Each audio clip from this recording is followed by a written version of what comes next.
Welcome back, one and all, to another episode of the Damage Report, the Big Friday Show with me, John Iadarola, and Brett Erlich. Brett, how is it going? My shoulder hurts, John.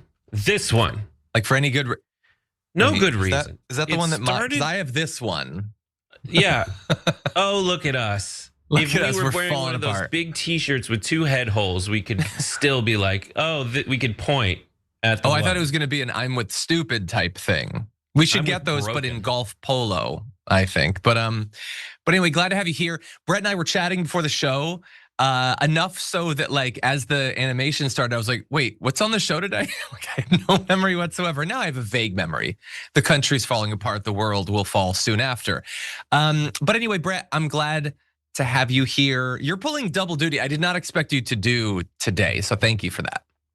You know, I try to ruin many people's days as often as possible, and I've been succeeding a lot lately. Well, if you want to ruin this show, you need to understand that last week, Viviana, this week, Tehran, they've been treading in your area of the shock gross out comedy. You might want to have to I did up a your show with game. Tehran. Yeah, we did a syndicated summer show on a major network together. What was Tehran that? and I. So I've known him for like 10 years. Oh, that's awesome. Well, Yeah, we really enjoyed having him on the show. It was very cool. And also, I am very looking forward to playing golf this weekend. It's gonna be fun. But anyway, before all of that, we should probably address, all of this stuff that's going on, because there is a lot. Some of it, though, kind of good news. Trump administration is moderating their messaging around ICE a little bit, which seems like an acknowledgement that like, oh no, this is actually not going the way we want. And people don't actually like all of this. So we'll see if that changes the actual policy, but we're gonna break down some of the early indications, as well as Trump utterly freaking out over bad polls. DHS getting caught just deep faking someone that they arrested to make them look like their feelings were hurt more while they were being arrested. Super, super weird. And I don't like it at all.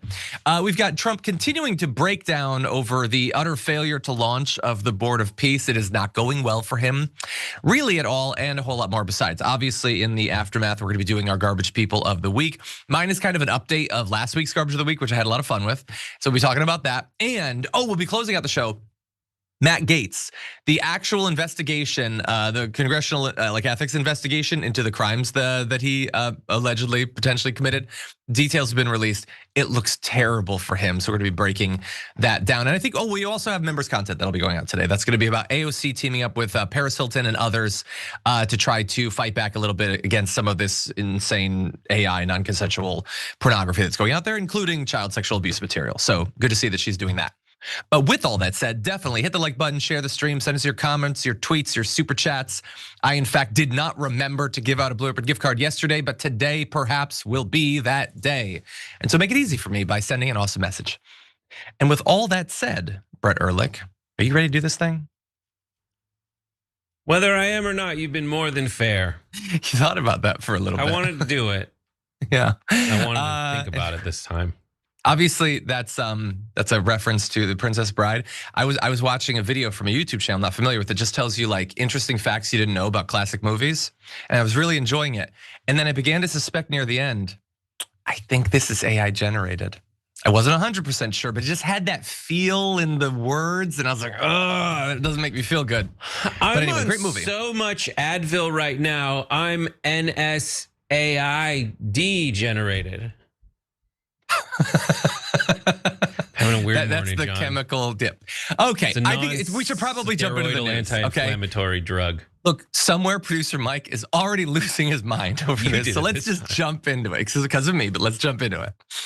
Any step in the direction of reining in and cutting the funding of an agency that is attacking US citizens, that are kidnapping 5-year-olds, that are using them as bait to open doors, and that are privately circulating that they can violate everyday Americans' constitutional rights by busting into their doors, they deserve to be defunded. I'll take any step in that direction. AOC is obviously right there. What ICE has been doing is insane. The American people don't like it. It's almost like a perfect storm to finally get the defunding of ICE that we've been asking for. Everything is there. to make it so that Democrats do not need to be afraid of finally doing something about this out of control organization. And what do you know? All of this happens as a budget request goes up for a vote for more funds for ICE. And so the Democrats spring into action and help the Republicans pass the funding for ICE and for DHS with some minor limitations. Maybe we'll see if AOC likes that. That's mini steps in the right direction. And she obviously wasn't one of those who voted for it.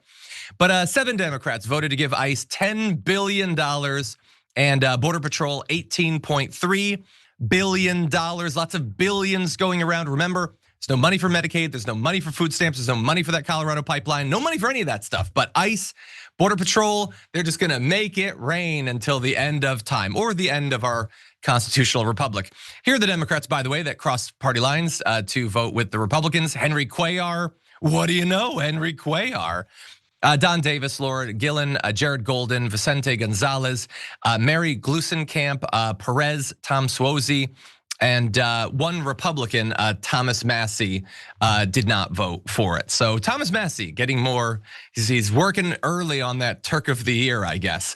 So it did pass fairly narrowly. If all of those Democrats had stayed with the other Democrats, it would not have passed. Here's what it does. It maintains funding for ICE at $10 billion. Still, it includes some guardrails, including allocating $20 million of the budget to body cameras for ICE and CBP. Obviously, we've been reminded in the last few weeks that when there is footage of ICE abuses, that leads to positive change. As long as we can see them doing a terrible thing, then obviously they'll have to stop doing those terrible things. Sarcasm free of charge.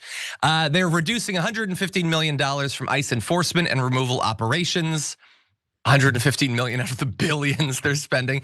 It cuts Border Patrol funding by $1.8 billion and provides $20 million for mandated independent oversight of detention facilities. But again, like we've had many reports about the abuses at these facilities. We've been doing that for a long time. That's not stopping it from happening. Good, do the oversight, but clearly that's not enough. You already know that they're abusing people. People are being literally murdered there. People are being sexually assaulted there. When are you going to do something about it?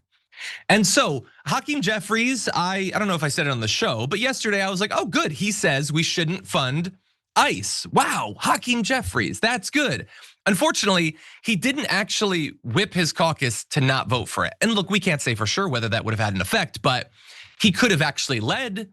He's the leader, but he didn't. He didn't actually pressure them to vote with the rest of the Democrats. And what do you know? Just enough peeled off to get it passed. And so we're being told they're still terrified of being labeled anti-law enforcement. They want this to go away so they can talk about the cost of living more. Problem is, it's not going away. They want, I guess, the debate over the budget to go away. ICE isn't going away. Border Patrol isn't going away. DHS isn't going away. God damn, they're so terrified, and the polling has already shown that people do not want this. How much more reassurance do they need, Brett? Yeah, there's a lot to talk about here. One of the things is my frustration with the leadership of the Democratic Party, because like I just want them to have a pulse, man. Like their plan is to, like, as America in this situation is the girl, she starts dating the bad boy.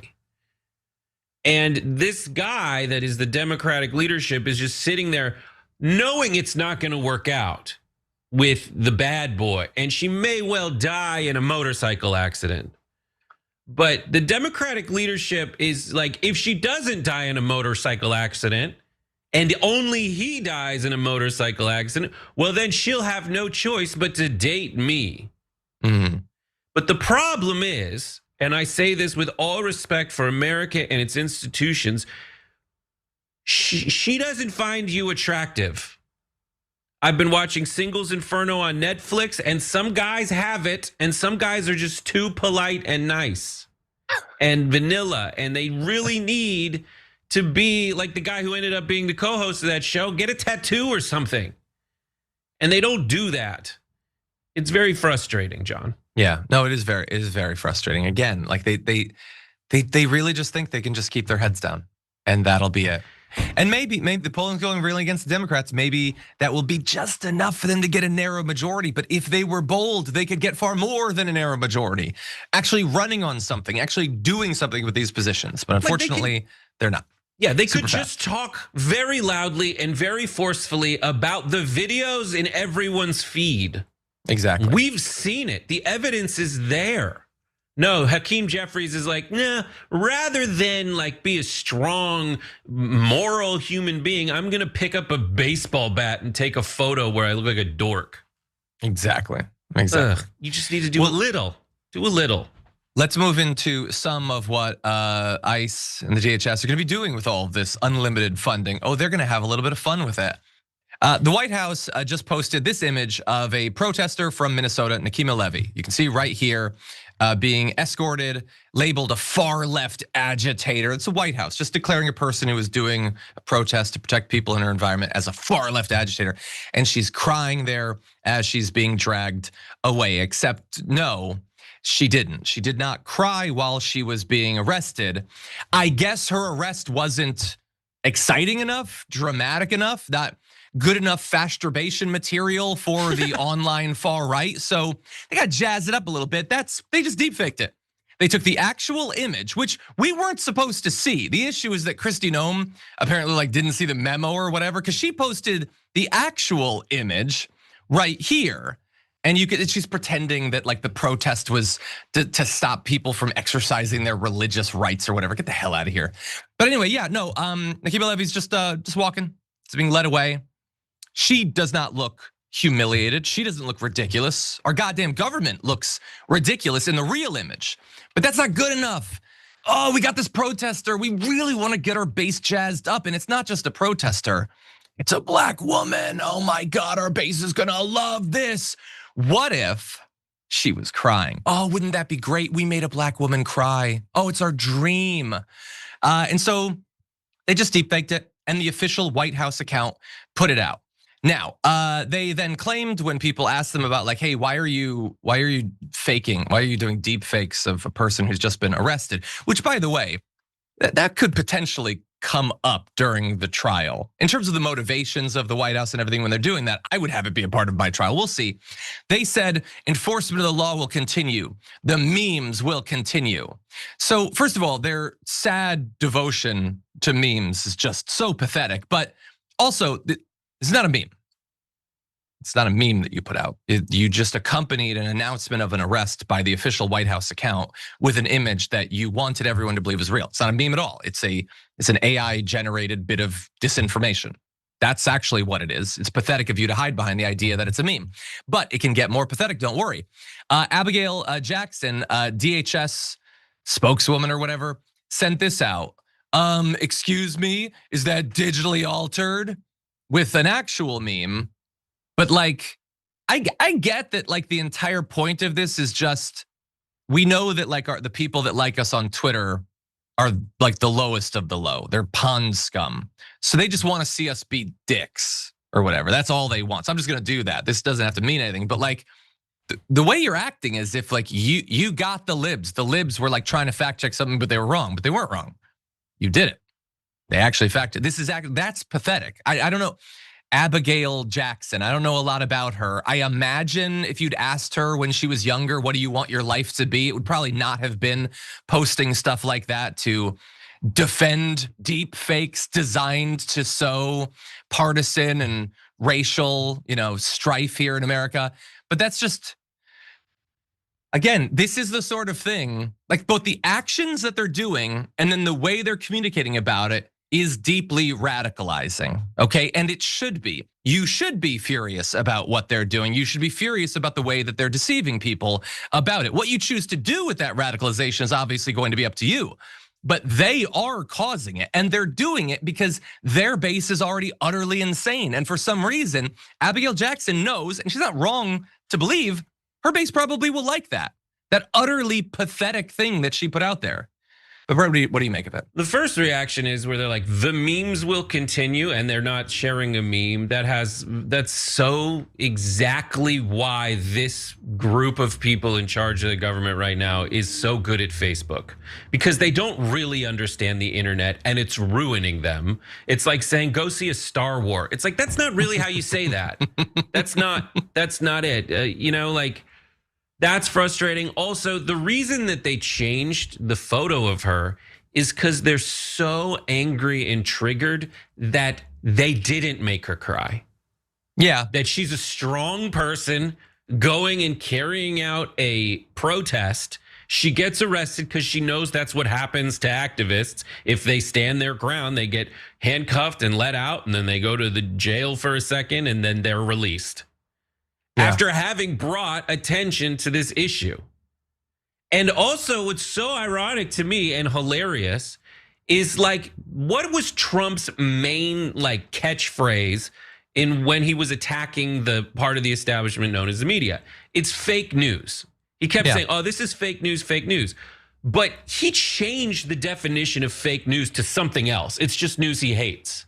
The original definition of fake news is crap like this. Intentionally fake news. Intentionally faked photos of the arrest where you make it look like she's crying when we can prove, thanks to your own other deputy in the Keystone Cops, that she wasn't crying when she was taken out. But here's another thing that drives me nuts about people getting mad over folks protesting at the church. I don't know if I'd do it.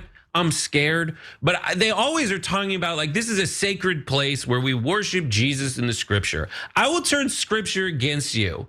Mark, it's in a bunch of gospels, Mark 11:15.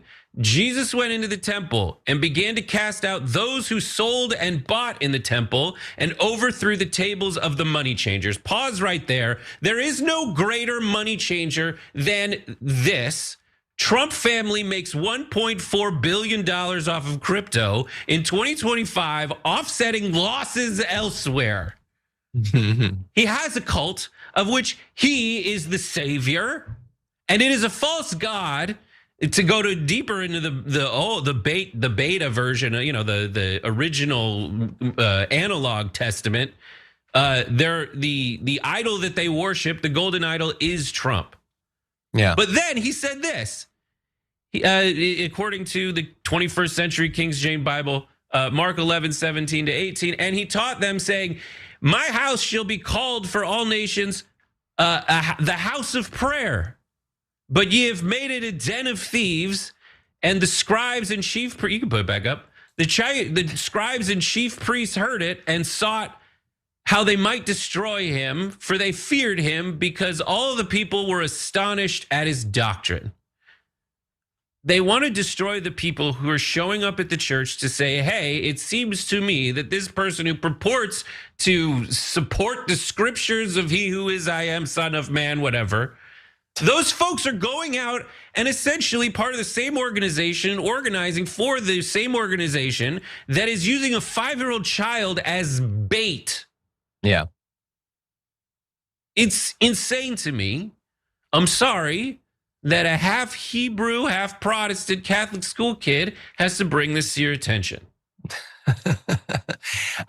Trump is going to assume that that's fake news because he definitely hasn't read the source material. And I wish, that like pointing out the things they purport to believe deeper than anything else in the world worked. If it did, John Fugelsang would be the most important person in America because he's right about all this stuff, but they're flexible when it comes to that sort of thing. But good points, Brett.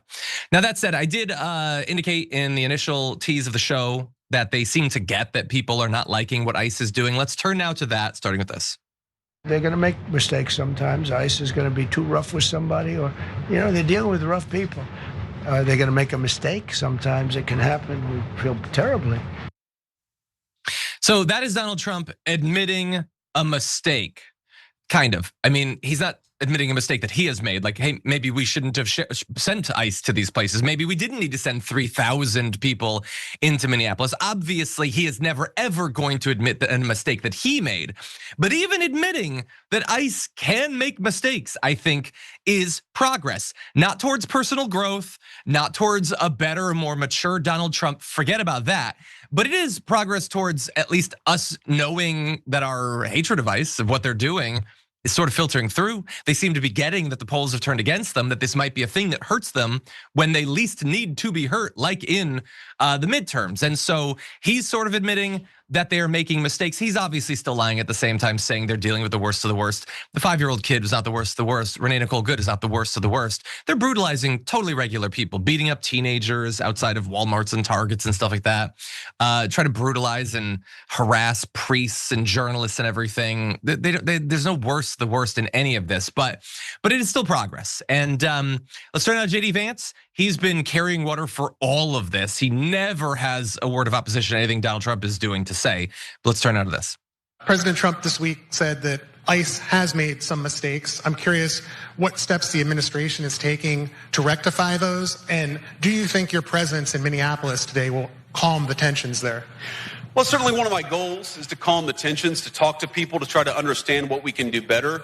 You know, when the president says that that mistakes have been made, you know, my thought on that is that, well, of course there have been mistakes made, because you're always going to have mistakes made in law enforcement. But the number one way where we could lower the mistakes that are happening, at least with our immigration enforcement, is to have local jurisdictions that are cooperating with us. Yeah, 99% of ICE is not doing the right thing. That's really fundamentally the problem. Also, I love that he's like, well, yeah, obviously they make mistakes. Well, hold up a second. Until Donald Trump acknowledged it, you never acknowledged this. What are you talking? Don't pretend that you've been reasonable and you're trying to lower the tensions or anything. You didn't push back against them declaring Renee a domestic terrorist. You didn't push back against any of this. You got your ass handed to you on Twitter by Ryan Grimm when you refused to acknowledge that she had been shot through the side window of the car. You flee from all that. You defend the brutality. You defend the murder. Again, as I pointed out on Twitter, far more passionately than you've ever in the past or in the future will defend your wife or kids. But now all of a sudden, oh, you're freed up to acknowledge the mistakes they're making, JD Vance, but never where it matters, never with a backbone, never first to actually do it. He might very well be the Republican candidate, we'll see. But there is a weakness to JD Vance, a total and utter lack of spine to JD Vance that I, as an actual mature adult and as a man, find utterly repulsing, like at the cellular level. Now, thankfully for him, most of the Republican men that he's going to be trying to get to support him in the primary don't have that makeup, and they worship people like Andrew Tate and everything. So maybe JD Vance will be right up their alley. But before you give JD Vance any more credit, perhaps, than I will, bear in mind, he still isn't going to acknowledge any of the serious mistakes, including in the story that we've alluded to of the 5-year-old boy that was hassled and detained by ICE, being used as bait, not as a human being, but just as a means to an end. Take a look. I actually saw this terrible story while I was coming to Minneapolis. We just left Toledo, Ohio this morning for an economic messaging event. And I see this story, and I'm a father of a 5-year-old, actually, a 5-year-old little boy. And I think to myself, oh my God, this is terrible. How did we arrest a 5-year-old? Well, I do a little bit more follow-up research. And what I find is that the 5-year-old was not arrested, that his dad was an illegal alien. And then when they went to arrest his illegal alien father, the father ran. So the story is that ICE detained a 5-year-old. Well, what are they supposed to do? Are they supposed to let a 5-year-old child freeze to death? Are they not supposed to arrest an illegal alien in the United States of America? If the argument is that you can't arrest people who have violated our laws because they have children, then every single parent is going to be completely given immunity from ever being the subject of law enforcement. That doesn't make any sense. I agree with JD Vance. That doesn't make any sense. Thankfully, that is not the argument that anyone is making. What the hell are you talking about? Again, he is so freaking pathetic. He is intellectually pathetic. He thought that was clever. Who the hell is buying that? And also, I did extra research, and it turns out it's great to detain and arrest kids. It's actually awesome. So I want you to think that I'm reasonable, but I will defend the murder of the mom. I'll defend the hassling of the kid. I will never push back. I will never protect the American people from this out of control regime.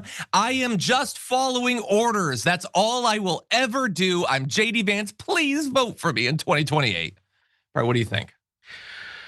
JD Vance is no man. John and I were in a Walgreens in Milwaukee, Wisconsin that he entered, and he did not buy one Monster Energy drink. Nary an ounce of protein powder did he buy. He's not a real man. I do want to go back to the beginning video that we shared where Donald Trump, I'm not asked to play it, but like Donald Trump admits that mistakes were made. You, I, and everybody we know needs to acknowledge what a huge thing this is for Donald Trump to do. Asked how he did, what grade he would give himself, an A+. Have you ever made a mistake? No, I've never made a mistake. Everything I do is perfect. Yet now he said mistakes are being made. This is the equivalent of someone else crying and begging for your forgiveness and freaking out that the house is on fire. For Donald Trump to admit he made a mistake, and then just every other one of his lackeys, they know, this is the other pathetic thing, is they know they can't tell the truth and they can't admit things happened that everyone is seeing in videos all over their feeds. And they know that the dominant strategy for them is to immediately lie about what happened, immediately complain, and then if they have to, finally say mistakes are made because Don gave them permission to, which means that their priority is not the truth, is not reality. It's pleasing Donald. And Donald, who has never apologized for pretty much anything, is saying mistakes are made. Not to mention like JD saying, listen, these are human beings in ICE. Yeah. Yeah, we know that. We're focused on the human beings that they're shooting in the middle of the street in broad daylight. We're talking about the human beings that they're holding hostage. They're taking out of running cars. Yeah. And saying, go up there and knock on the door, see if daddy's home. Yeah. It's insane. It is literally a double standard for who gets to be a human being that we care about in America. Agreed. We've got a lot more to get to, including, I believe, a little bit more on JD Vance after this. Rawr.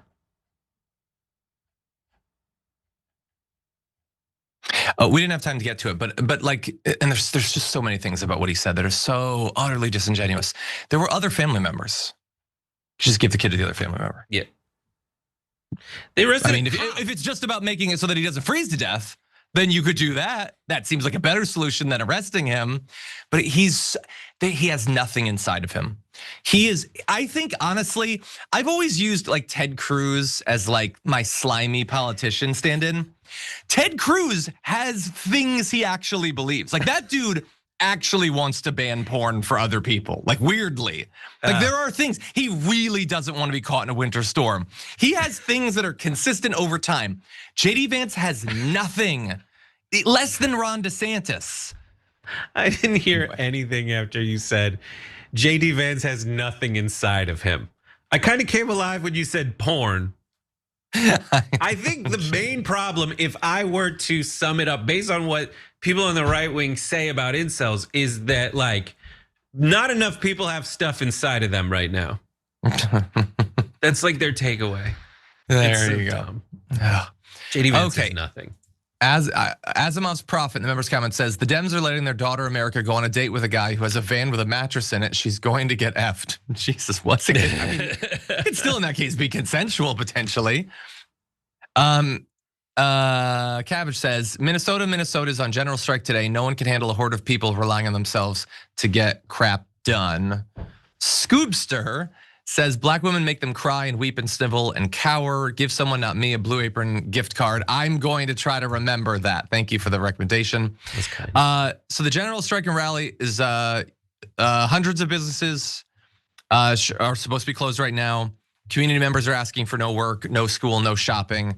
So we'll see. Hopefully, widespread. Hopefully, it accomplishes something. We'll see. I have no doubt that they will be attacked and mocked online, and all the business owners will have fake tears out of them. Scoopster says the golden cow, the literal golden cow at the party. Remember? Yeah, I was gonna say he's like their golden calf, but it's not really a calf anymore. It's far more of a golden cankle. And if you ask me, it's a whole lot of bull, John. There you go. Nightmare Dice Dragon member for 5 months says, hey, can we get Vault Tech to design Trump's bunker? I'm thinking something along the lines of Vault 11477 with a busted water chip. Just a thought. I get those references, but I cannot tell you which vaults those are. That is beyond my knowledge. I do want to look it up now because I'm curious. Anyway, I really hope that they make another game in that series, a modern one. I tried to play 4 again after watching the first season of the show, and it's an old game. It was rough. But anyway. I liked it. Oh, it was great. I played it a ton back when it came out, but it's been, 12 years or whatever.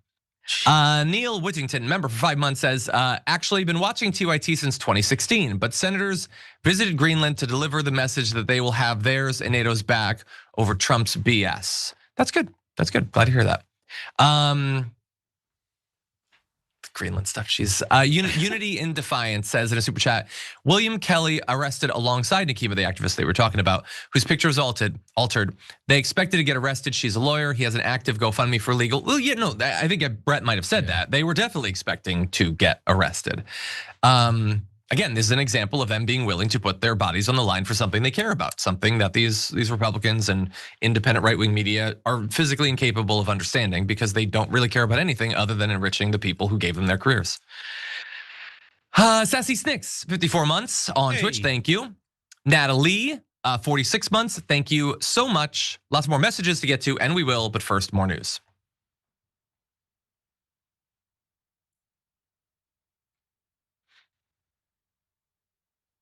I really wish that we had time to do our story about Trump basically implying he's going to sue pollsters for showing bad polling results. We unfortunately don't have time. Don't worry, he'll complain about the polls even more next week as they go lower. Let's turn now to international affairs, starting with this. This board has the chance to be one of the most consequential bodies ever created. Yeah, but will it be? Because we're only like a couple days into it, and it is not going well so far. Not from my point of view, but from Donald Trump's point of view. He's like 72 hours into an online meltdown about every part of the Board of Peace rollout going poorly for him. First off, no Western European countries joined up, which is pretty cold. Only like almost 20. He wanted like 35. Israel didn't even show up. They're like, meh. So that's got to hurt his feelings after all he's done for them. And he's been melting down online. He's been lashing out at the head of NATO, the head of the UN. And for some reason, his particular ire, I guess, was reserved for Canada, because he posted this saying, Dear Prime Minister Carney, please let this capital L letter serve to represent that the Board of Peace is withdrawing its invitation to you regarding Canada's joining what will be the most prestigious board of leaders ever assembled at any time. Thank you for your attention to this matter, blah, blah, blah, blah, blah. Yeah, if it's ever assembled, it is at any time. That's what ever means in that context, Donald Trump. So this is like a more targeted version of what he said, I think it was yesterday, where he's like, well, we don't want any of those people on, but you had already invited them. You personally invited them, and then they said no, and then you withdrew it. I'm sure there are some boys in 4th grade that are like, this actually makes perfect sense to me. Well done, Trumpy. But for those of us who have finished school, no, this is pathetic, man. The Canadian Prime Minister's office was reached for comment, and they declined to even comment on it, which is just, they just don't care about this, I guess, which I think is very funny. But as funny as this is, it's also kind of getting into some dark territory too. Could we do that second video and we'll discuss? I've always said, will they be there if we ever needed them? And that's really the ultimate test. And I'm not sure of that. I know that we would have been there, or we would be there, but will they be there? And let's hope that that never happens. We've never needed them. We have never really asked anything of them. You know, they'll say they sent some troops to Afghanistan or this or that. And they did. They stayed a little back, little off the front lines. When, like, we had our fun with the jokes. When he says that about our allies, like our almost 100-year allies that have gone along with us in our stupid ass unnecessary wars, just because they're our allies, wars they had no stake in, that we barely had a stake in, but we chose to start. And they sent troops who served on the front lines, who died. And this, had to choose my words carefully, we're on live linear. This piece of crap who dodged service has spent 60 plus years insulting soldiers, then comes up and says, we didn't need them, they didn't do anything.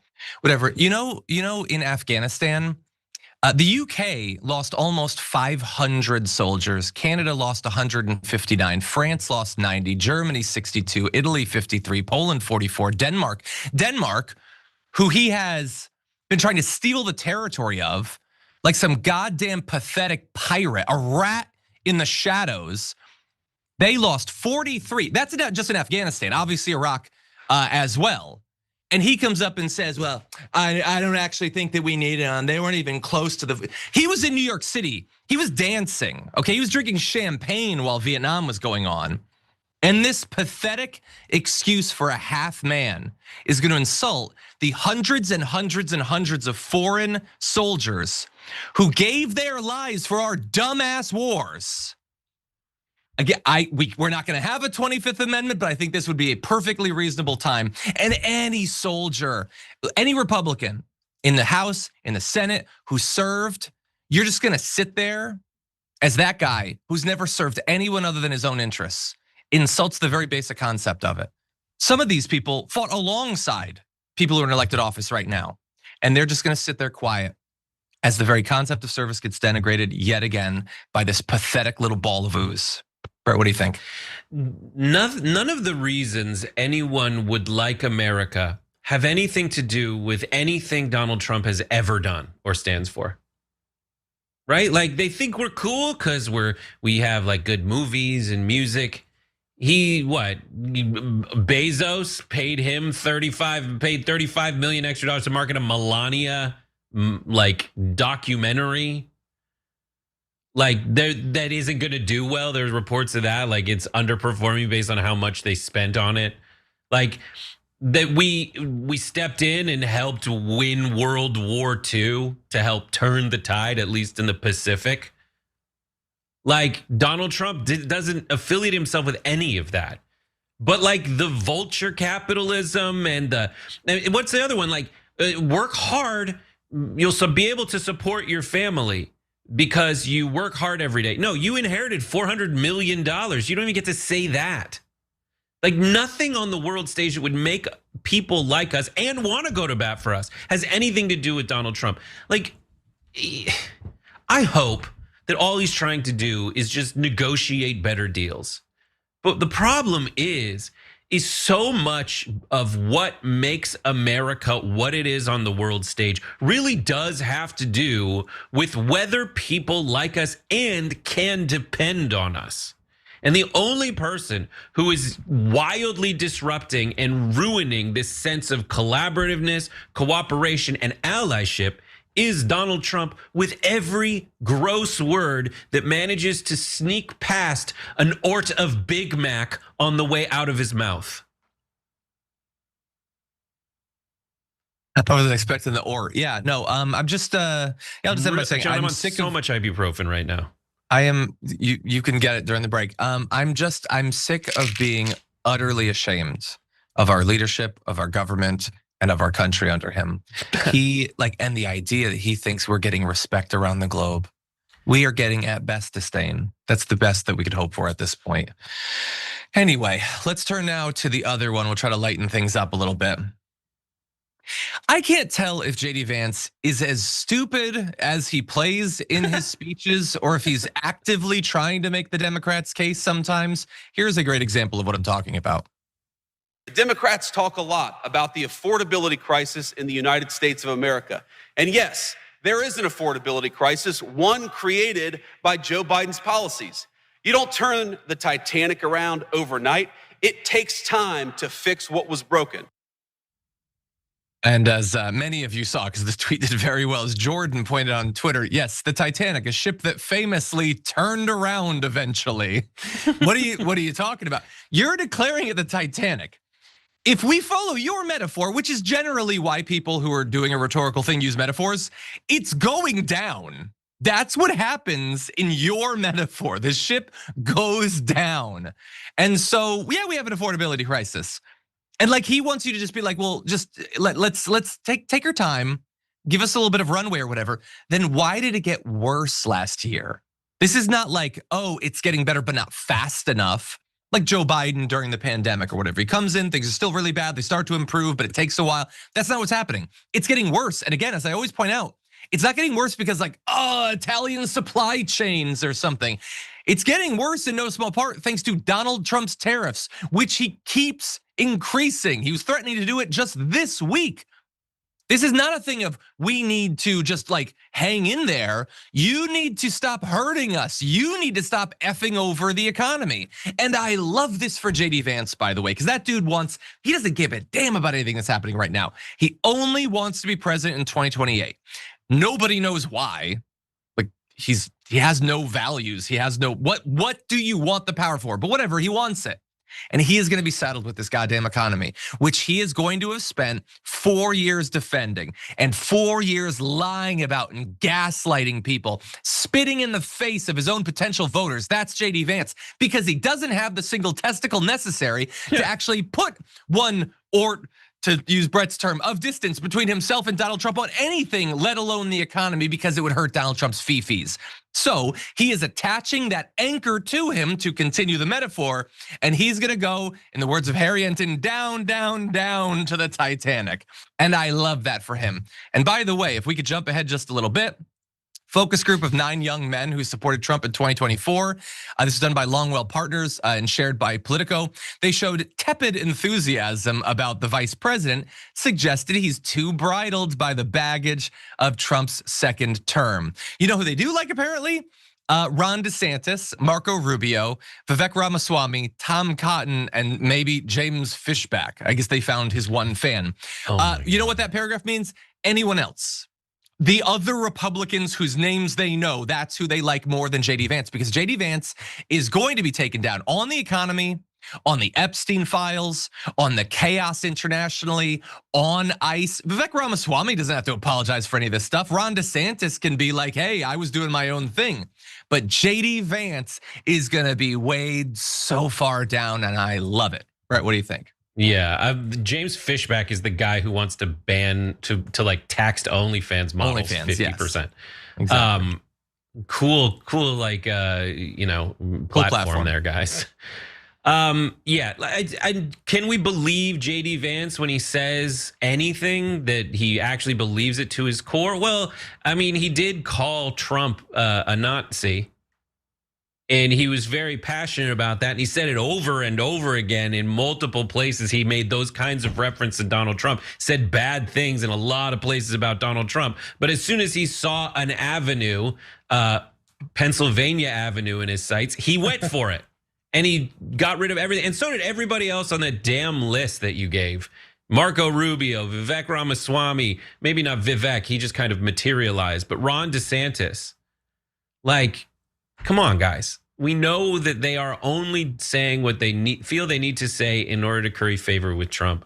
In terms of the economy, like, we all know things are unaffordable. And yes, there are fundamentals about the world economy that put us at a disadvantage. And there's only like 2 things about the world economy that keep us afloat. What Donald Trump is doing is not going to rectify that. All it is doing is pushing people like the Prime Minister of Canada into an alliance with the people that have the better fundamentals for their economy, the Chinese. Yeah. It's 100%. Not good and it's not working. No. Okay, we're gonna take our second break because we do have a lot more to get to. We'll be back in a bit. Rawr. It took everything in my power, John, just not to say when you said he's going down, down, and then I wanted to say something about ICE going, to quote someone else that said that, Nelly, well, ICE is going down, down, baby, your street in a Range Rover. But I showed restraint. No, you didn't, because you just said it. But this is just for you showed brief restraint. Anyway, have you ever gone to the doctor, John, and yeah, you're like, I'm in pain, and they give you medication, like they're like, I'm gonna give you a prescription, and the prescription they give you is just for like 1 Advil that has as much in it as 3 Advil. That's efficient, I suppose. Is it just 3 glued together Advil? It is 600 milligrams of ibuprofen, which is 3 Advil, which like, that's just a flex from the like. That they can do it. Like, I can give you more. It's like the razors that have like 4 blades or whatever. It's anyway. People are asking if I've seen Unreal. I am not. I might at some point. I haven't gone into it yet. Speaking of Well, let me just briefly say one political thing about JD. What these Republicans are missing is that they all want to be Donald Trump. They want to get the Trump voters. Trump did when he ran for president the first time in 2016. It wasn't the first time he ran for president. Everybody forgets, but he did a lot of crazy things. You know what he didn't do? He didn't suck up to any other Republicans. He didn't like just bow down to George W. Bush, to John McCain, barely even to Reagan. They're all doing very different things than Donald Trump. They're all like utterly like kowtowing to this guy to try to get a base that believes at least that they want strength and male independence and everything. It's a weird strategy. In terms of injuries, Brett, I have an injury. You want to hear an injury that makes no sense to me? Yes. I've discovered that when I'm playing with Reina and I have to get down on the ground, I kneel. You know, you kneel on your knee or whatever. There is a spot on my right knee that when it touches the ground, burns like the skin has been torn away. You have that? Yeah, I have that. But no, I know exactly what you're talking about. But that's not the crazy. The crazy thing is when I'm not kneeling, I can. It's not there. Same spot. What the hell? I don't know. I have it too. I know exactly what you're talking about. Okay, I've never heard of this before. It's like, what is that? I think it's a nerve thing or like a tendon thing. Like it has to be stretched. And that's when it feels like there's no skin and you're touching raw bare flesh. 100% what you're talking about. I hate it because you have to kneel a lot with a daughter. So anyway, I'm falling apart, Brett. I have a thing where like, if I kneel for like a second and then stand up, I can't walk for without like keeping my legs straight for about 45 seconds and then I'm fine. I'm definitely dizzy when I stand up fast. We're falling apart. It is a nerve nexus. Yes. Is that a Borg implant? Anyway, old man knee. That's probably what it is. Stretch your pelvic bowl and learn to Asian squat, John. I do need to stretch my pelvic bowl. That's true. It's an office thing. Anyway, by the way, I think there are office skins in Fortnite right now, by the way. You might want to log in and grab one of those because I'm hoping someday we'll play Fortnite again. Me too. Anyway.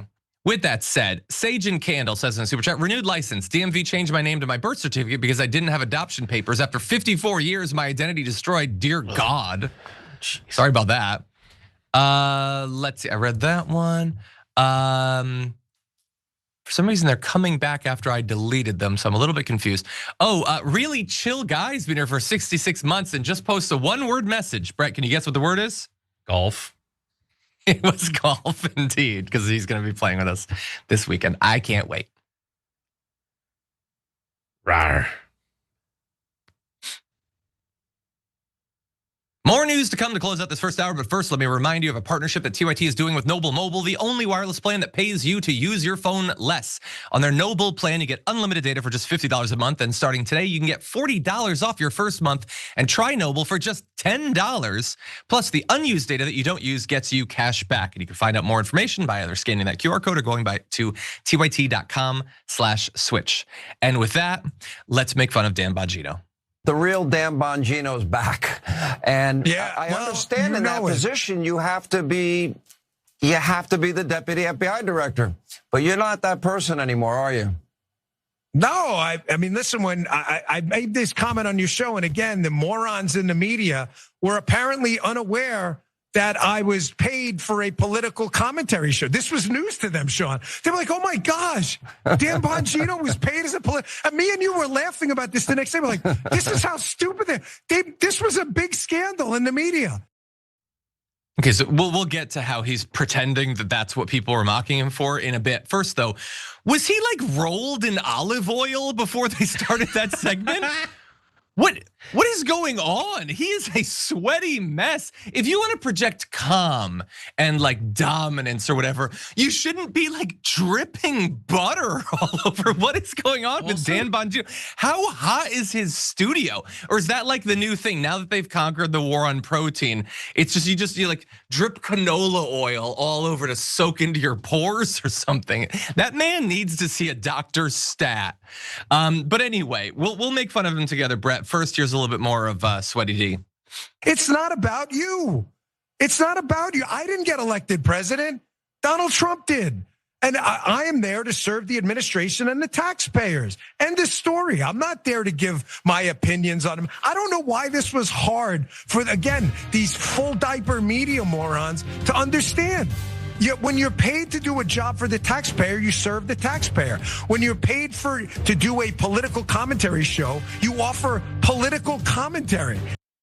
Yeah, but he didn't serve the administration. He carried water for the administration. He participated in the Epstein cover-up for the administration. And he's throwing around these insults. You know who had a full diaper?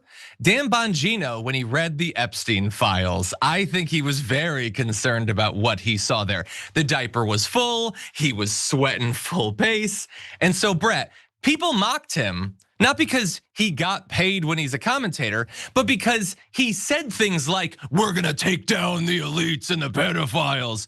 And he was like, well, yeah, when I was a commentator, I said that stuff, but now I'm with Trump, so I'm just gonna do whatever he wants.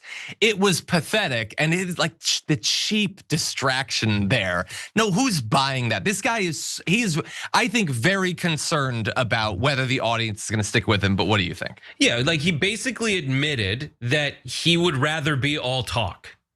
Yeah. Like he left. And he said he was gonna do stuff when he was all talk. He said, I'm gonna be all action when I'm in the, basically applied, I'm gonna be all action when I'm in the administration, when I'm working at the FBI. Specifically about the Epstein files, which they talked about so damn much on the campaign trail. They were gonna reveal everybody in it. It is very obvious to all of us. And when we say it, it really triggers them, making it seem more true that Donald Trump is all over the Epstein files. Donald Trump's besties are all over the Epstein files. The director of, the person who was originally attached, the big name on the Melania Trump documentary, Brett Ratner, is in the Epstein files, or at least we've seen photos of him together with Epstein. It's all over the place. Yeah. And then he doesn't do anything to bring that to our attention when he's there. So either he was all talk and no action, or he's admitting that what Trump wants was to hide the Epstein files.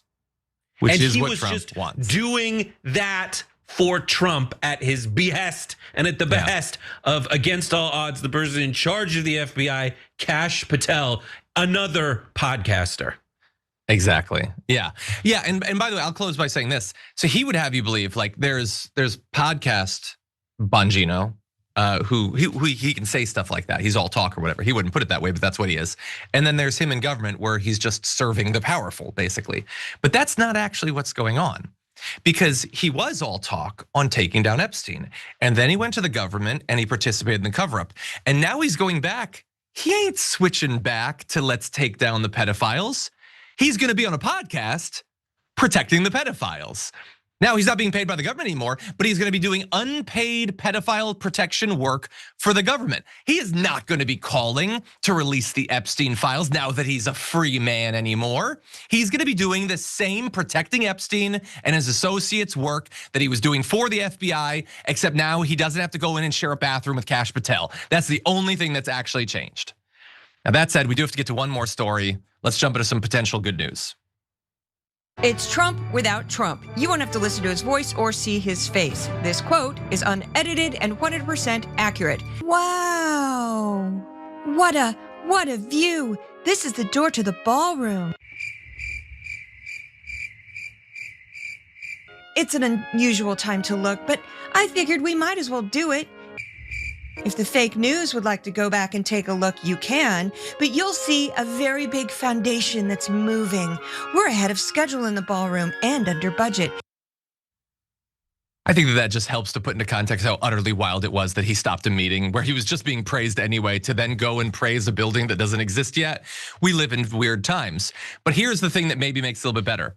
There's a small chance that it doesn't actually get built. And not just because the budget is rapidly ballooning from the initial price tag of $100 million that you can see announced here early last year to now over $400 million as he talks about being ahead of schedule and under budget. They've already quadrupled the budget. No, the bigger news is that he might be blocked from building it at all, at least fingers crossed.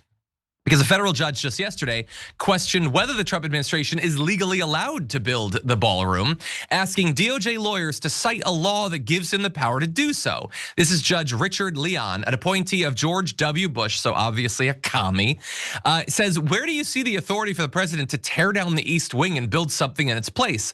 Leon also repeatedly pressed DOJ lawyers to explain how Trump had the authority to rapidly demolish the entire East Wing. He mocked the administration's comparison of the project to a swimming pool built back in 1975 by then President Gerald Ford that was funded by private donations. I guess that's the closest historic parallel they can find to what's happening with the ballroom. And DOJ lawyers argued that Congress had authorized the White House to pursue changes to its campus by setting aside several $1 million in funding and allowing the Interior Department to solicit gifts for national parks. Leon said that the congressional authorization was narrow and limited to matters such as the White House maintenance. He didn't seem to be buying that. And Leon said that he didn't plan to rule on this in January, but could issue a decision in February. The White House said that it plans to begin above ground construction of the ballroom in April, assuming that it doesn't get blocked. And look, something will need to be built there eventually, I guess, now that he destroyed the entire thing, which there should be consequences for. Unfortunately, it doesn't look like there's gonna be that.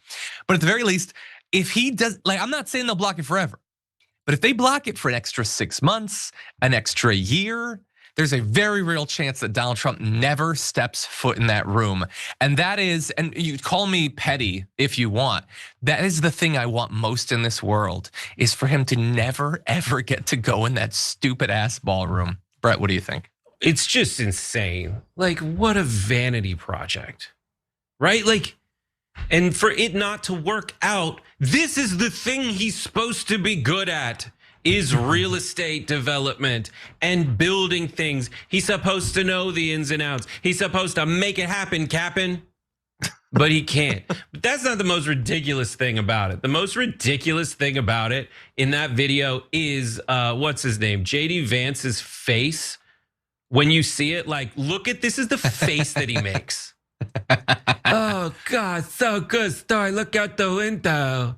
This is the window's great. So pretty window. Like that, it's just so sad. This is America. You should have like a cabinet of rivals or whatever it's called. Instead, you got a bunch of yes men flanking you, people that are undeniably smarter than you, sitting around. And they're just like, I don't know, Marco Rubio dying inside every time and then being like, no, President Trump's absolutely right.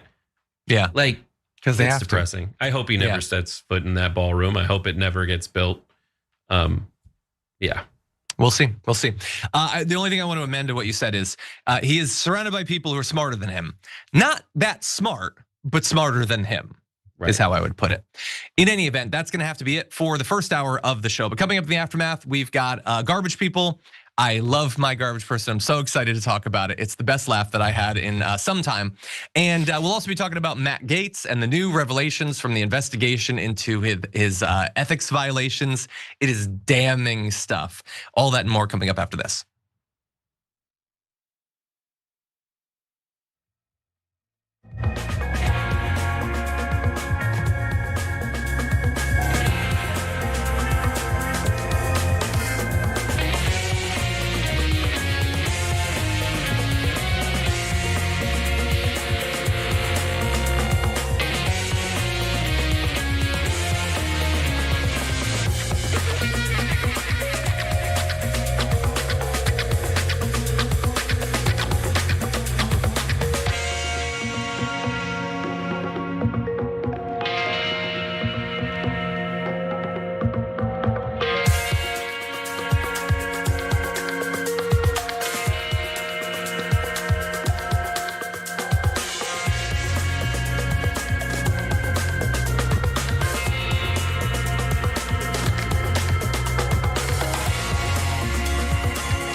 Welcome back to the Aftermath, one and all. More news to come, garbage to come. But first, don't forget about our sponsor, Noble Mobile. Save money by using your phone less and get unlimited data for just $50 a month at tyt.com/switch. And with that, let's see. Key John has been on Twitch with us for 65 months. Very nice. Nagoob says, no, Vault 108. Trump locked in a vault with hundreds of clones of himself. Oh, that's the best hell for him. For him to finally have to deal with Trump. I was gonna say with the diaper line, it's like, love it. The only person with a full adult diaper is Donald, and you can't convince me otherwise. Like 100%. Arch Dragonar has been here for 57 months. Thank you so much. Super nice of you. I do appreciate it. And Secret Cat Base says the D in JD stands for dough. That's how pliable he is. I like that. Let's make that trend. That'll be a t-shirt. Okay, Really with that, it's the end of the week, and so it's time to take out the trash.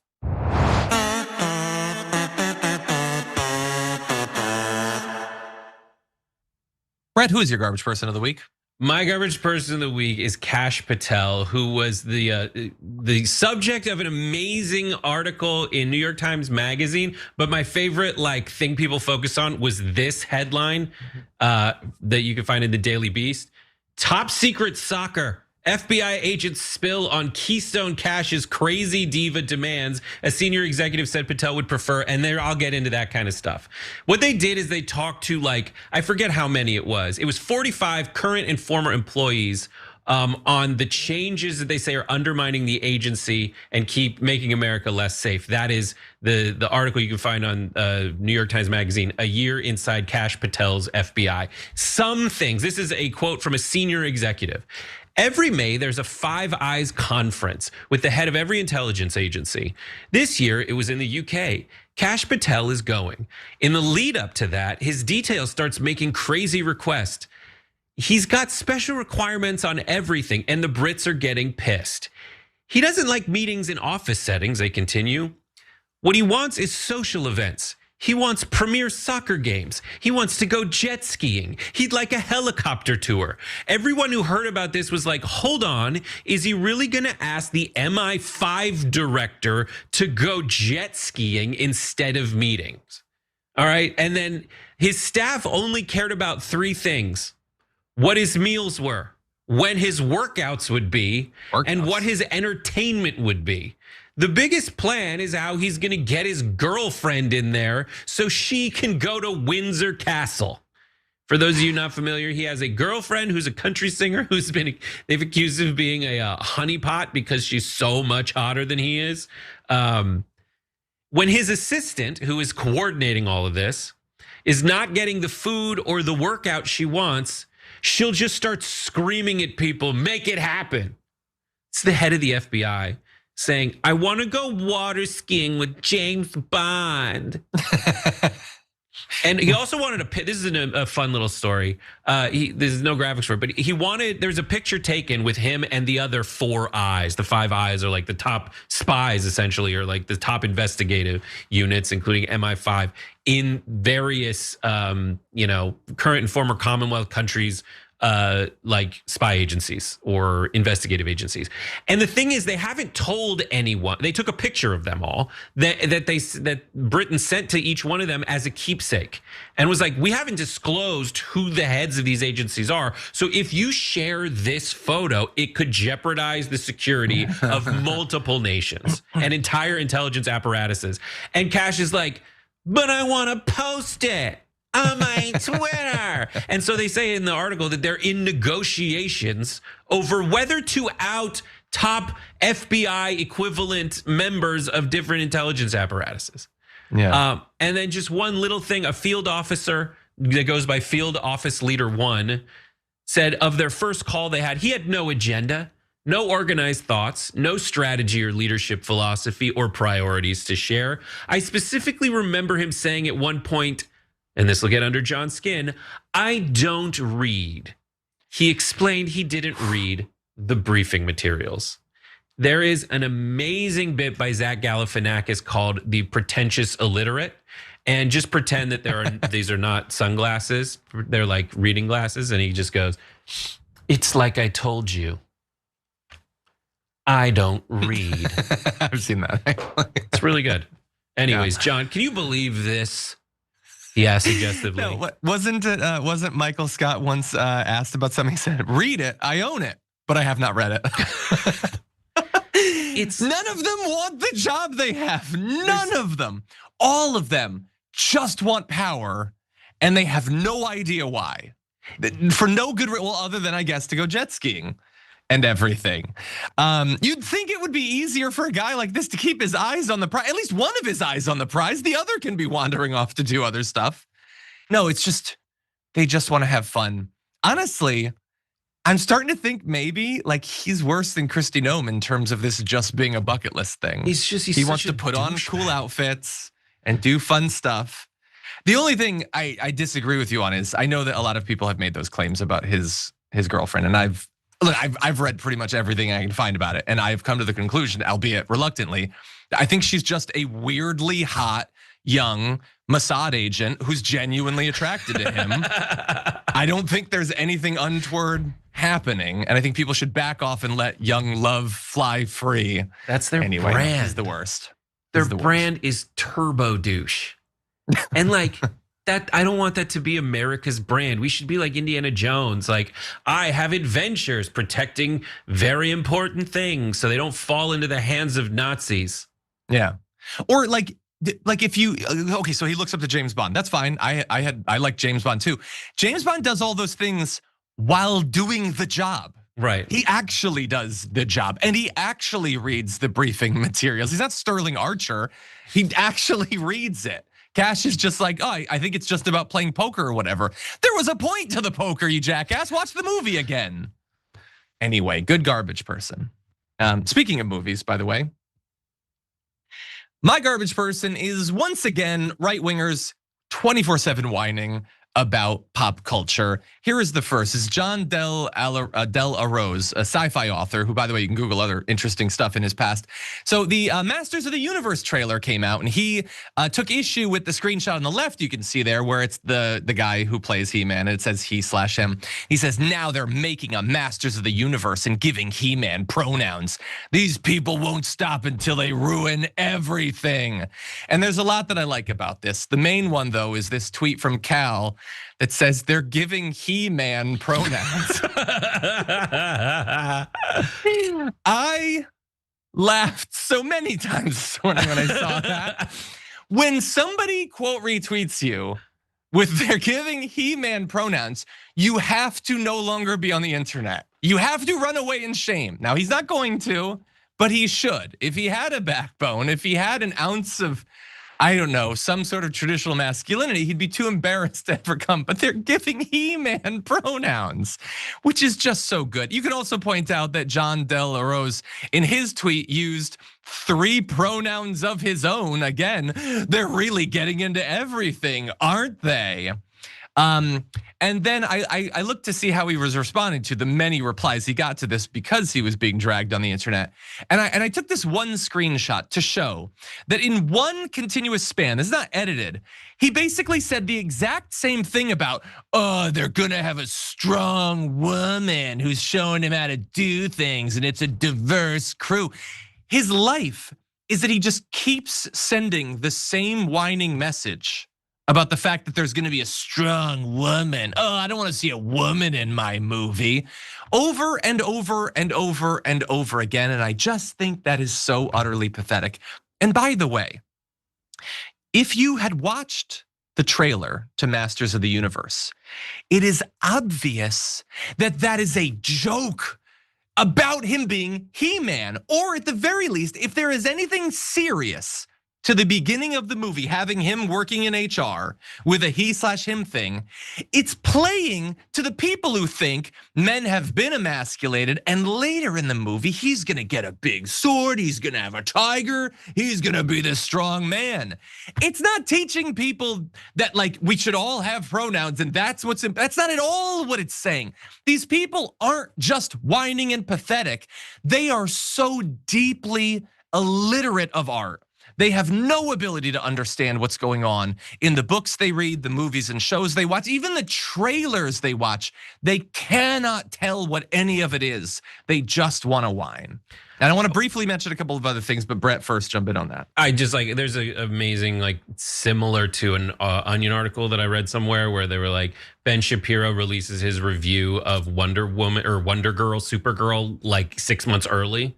Because they already know what they're going to say about it. What are you talking about? Can you believe there's a strong woman in He-Man? Her name is She-Ra, and she's a strong woman. That's like in the original thing. Also, this advanced story of He-Man. Dude, have you seen the documentary about He-Man? The documentary about He-Man is that they were like, okay, Star Wars figurines are huge. What can we do over here at Mattel? And they invented the action figure first based on what they had that they could make quickly. And then they came up with a story around it. When you're talking about their interpretation of art, it's great that improv game gave us like the thoroughly insane Dolph Lundgren movie that I grew up on. And the awesome pillowcase I wish I still had.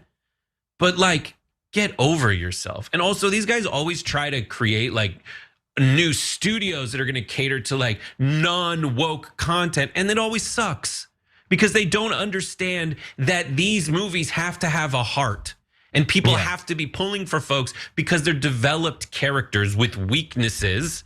Heroes have weaknesses, they're supposed to. But these guys are so bad at art that they're critics and they're not creators. But then they complain when people make successful franchises like Barbie was. The wokest ass movie of the year was also the most profitable.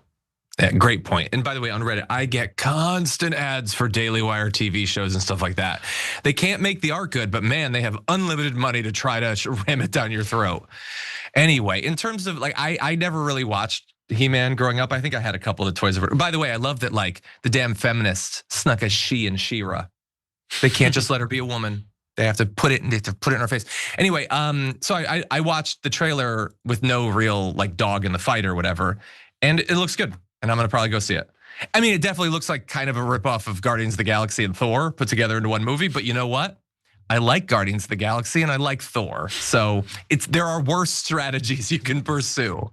Anyway, I also just want to briefly mention Meghan McCain because we mocked her earlier this week for posting a tweet that she had to delete. She also posted this: want to know one of the best things about Mr. Rogers growing up? I never knew anything about his political opinions. He just entertained kids. That's it. Except that's very much not it, as there were lots of great replies, but this one, where he literally had a segment desegregating a tiny little foot pool because it was a politically relevant thing that he cared about, or as everyone has seen, his testimony before the Senate to try to get money for public broadcasting, where he got a Republican to switch over to his side. He did weigh in on politics. Now, he wasn't on social media, it didn't exist yet. But it's so, God, she's so stupid, so stupid. And I also wanted to give you an update on last week's Garbage Person, where it was Stephen Miller who said that the like 94-year-old William Shatner should be in charge of Star Trek or whatever. Well, William Shatner responded to that, saying, I'm so on the same page with you, Stephen. The fact that they have not cured hyperopia by the 32nd century is an abysmal oversight on the writers. I think the shtick he's doing is pretending that Steven's issue with the show is that only like one person had glasses on the bridge crew and not that he was like appalled by the race and feminism stuff. So William Shatner's playing a kind of subtle game there. He says, yeah, Paramount Plus needs to up the budget so that they can get more glasses on the crew. Shame on the line producers. That is what you meant, right? I'm ready to assume command of the series, call me. So he's having a little bit of fun with it, and I do like that. But just to twist the knife in Stephen Miller's back a little bit more, I just want to read this quote from Gene Roddenberry, the guy who was actually in charge of Star Trek. He said, Star Trek was an attempt to say that humanity will reach maturity and wisdom on the day that it begins not just to tolerate, but take a special delight in differences in ideas and differences in life forms. If we cannot learn to actually enjoy those small differences, to take a positive delight in those small differences between our own kind here on this planet, then we do not deserve to go out into space and meet the diversity that is almost certainly out there. If you are shocked that Star Trek is woke, it's because you do not know anything about Star Trek. And that's all I have to say about that. Those are our garbage people of the week. Many of you voted for the community garbage person of the week, 64,000 of you, in fact. 3% went to Elon Musk for trying to buy the Kentucky Senate seat for $10 million. 7% went to Scott Jennings for downplaying the DOJ not releasing the Epstein files. Scott Jennings apparently is an honorary member of the Pedophile Protection Force. 12% went to Stephen Miller for telling local Minnesota police to stand down and surrender. And 78% went to Donald Trump for demanding Greenland because he didn't get the Nobel Prize. Well, joke's on us. He got Greenland. He got the same deal that we have now. Maybe. We'll see. Thank you to everybody who voted. This, though, is the hero of the week, going a little bit more positive. 55,000 of you voted. 5% went to Representative Justin Jones for calling out ICE on Sean Hannity's show. 9% to Zoran Mamdani for calling to abolish ICE. 33% went to the Danish politician who told Trump to F off on trying to take control of Greenland. But 52% chose the hero of the week this week being the EU for freezing Trump's trade deal over Greenland threats. Now, apparently they've all decided to disarm over all of that stuff, but it was good that they stood up to him economically. And it does seem like that's maybe the thing that got Donald Trump to blink a little bit. So good news there. Great work, EU. Okay, with that said, we have one more story. It is unfortunately a more serious one, but let's jump into it. Who is the person who has publicly accused me of misconduct regarding women? It doesn't exist, right? It is just an op, and it was an op to silence me, and Israel was involved. And I hate to say that, I was shocked to learn it, but there was a consulate official. Okay, this is the charge that you were like trafficking underage girls. That there, Tucker Carlson is implying was some baseless thing or whatever. Well, as we're gonna show you, it was in fact not baseless at all. But it is interesting to remind you back in December that Matt Gaetz was implying that the entire thing was invented by the Israelis, who for some reason need to take down Matt Gaetz or whatever. Look, I don't know. They have an intelligence agency that does get involved in a lot of stuff, but I think Matt Gaetz was perfectly capable in this case of taking himself down because of his years of criminal acts. And the reason I know that is because I've been paying attention to the story for a few years, but also because the House ethics investigation or whatever has now been leaked. The Florida Bulldog put out this information. We're gonna get to the details of that. I wanna just go back to one more video between Matt Gaetz and Tucker Carlson where they talked about the whole 17-year-old girl thing. Take a look. So they're saying there is a 17-year-old girl, 17-year-old woman who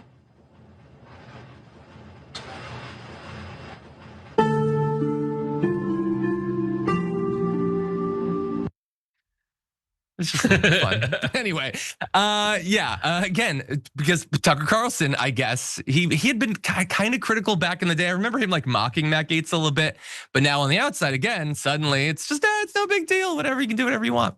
Anyway, the House Ethics Committee cited Gaetz' eventual resignation from office, which he did probably because he was worried about what was going to come out, as its reason for withholding the report. So that's why we didn't get it for a long time. But the report does indeed paint a damning picture of Gaetz' actions.